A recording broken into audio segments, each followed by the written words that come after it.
అప్పట్లో రాజేంద్ర ప్రసాద్ గారు, అలీ గారు ఇలా చాలా మంది కామెడీ హీరోస్ గా వచ్చి మంచి పేరు తెచ్చుకున్నారు. కానీ మన జనరేషన్ వాళ్ళకి తెలిసిన కామెడీ సినిమాలంటే అల్లరి నరేష్వే.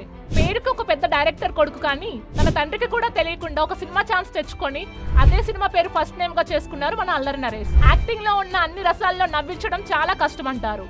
కానీ నరేష్ అన్న మాత్రం నవ్విస్తూనే హీరోగా ఇండస్ట్రీకి వచ్చిన 13 years లోనే 50+ సినిమాలు కంప్లీట్ చేశారు. అది కూడా మినిమం గ్యారంటీ హీరో ట్యాగ్ తోని. కానీ అందరిలా కాకుండా నరేష్ అన్న సినిమాలో తన సినిమా కామెడీ క్యారెక్టర్స్ కంటే ఎమోషనల్ క్యారెక్టర్స్ అంటే నాకు ఇష్టం. ఇప్పుడు నరేష్ అన్న కామెడీ క్యారెక్టర్స్ లోనే గుర్తుంటాడు కానీ తనలో కూడా ఒక మంచి యాక్టర్ ఉంటాడని నరేష్ అన్న ఇప్పుడు మనకు తన సినిమాలతో గుర్తు చేస్తూనే ఉన్నాడు. ఈ రోజు అలాంటి సినిమాల గురించి మాట్లాడుకుందాం. నేను కెరీర్ స్టార్టింగ్ లో అల్లరి, తొట్టి gang, Maa Alludu very good లాంటి కామెడీ సినిమాలతోని అంత బాగా నడుస్తున్నాడు. నరేష్ అన్న రిస్క్ చేసి out of the box role ఒకటి చూస్ చేసుకున్నాడు. ఇదే సినిమాని తమిళ్లో ధనుష్ చేశారు. ఎక్కడో అవుట్స్కట్స్ లో ఒక విలేజ్ లో ఉండి సొసైటీతో ఏం సంబంధం లేకుండా పెరిగి కాలేజ్ లో ఒక అమ్మాయితో క్లోజ్ గా మూవ్ అయితే అదే ప్రేమ అనుకుని పొసెసివ్ అయిపోయి ఒక చాలా నెగటివ్ షేడ్స్ ఉన్న క్యారెక్టర్ తోని అందరినీ ఇంప్రెస్ చేశాడు. Visakha express complete negative character. Initial గా హీరోగా చేసిన ఒక యాక్టర్ నెగిటివ్ రోల్ చేస్తే మనకు తన మీద అంత కోపం రాదు. ఎందుకంటే మనం తన ప్రీవియస్ సినిమాలో ట్రాన్స్ లోనే చూస్తాం ఆ యాక్టర్ ని. కానీ ఈ సినిమాలో నరేష్ అన్న క్యారెక్టర్ చూస్తుంటే అందరికీ కోపం వచ్చేస్తుంది. గమ్యం my very favourite character which Naresh అన్న ప్లేడ్. గల్లీ శ్రీను నన్ను అడిగితే తెలుగు సినిమాలో ఇలాంటి రోల్ మళ్ళీ ఎక్కడా చూడలేము. ఈ క్యారెక్టర్ కు ఉన్న ఆర్చ్ వల్లనే ఈ క్యారెక్టర్ చాలా స్పెషల్ గా ఉంటుంది ఈ సినిమాలో.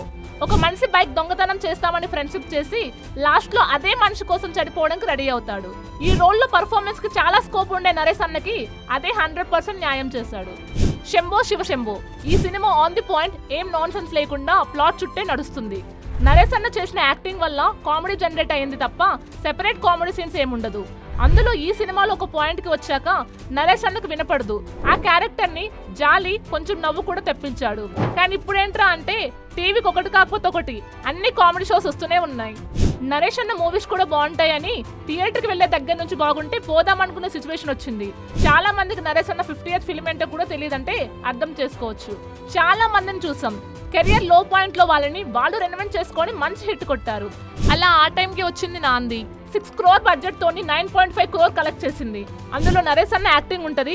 కోర్ట్ సీన్ చూసి ఏడ్ చేశాను అనుకోండి. నేనైతే టాలెంట్ ఉన్నోడికి సక్సెస్ లేట్ గా వస్తుందేమో కానీ రాకుండా అయితే ఉండదు. నువ్వు ఇంకా మంచి మంచి రోల్స్ చేస్తూ మంచి హిట్స్ కి రీచ్ అవ్వాలని కోరుకుంటున్నాం. అన్నట్టు నరేష్ అన్న సినిమాలో మీకు ఫేవరెట్ క్యారెక్టర్ ఏంటో కామెంట్ చేయండి.